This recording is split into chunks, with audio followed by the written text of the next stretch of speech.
ডাল করব। এবার আমি মটর ডালটা প্রেসারে দিয়ে দিলাম। এখানে মূলোগুলোকে দিয়ে দিলাম, এখানে কাঁচা লঙ্কা দিয়ে দিলাম, আর আমি লবণ দিয়ে দিলাম। প্রেসারে সিটি মারব। ডালটা আমি 4টে সিটি দিয়েছি।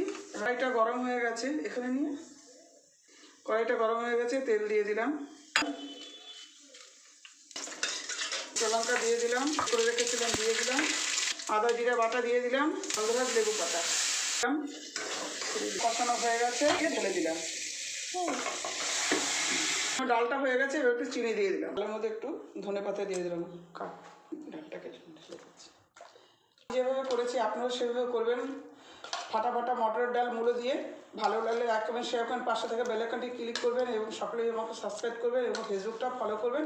আপনারা সুস্থ এবং ভালো থাকবেন। এই দেখুন কত সুন্দর ডাল হয়ে গেছে।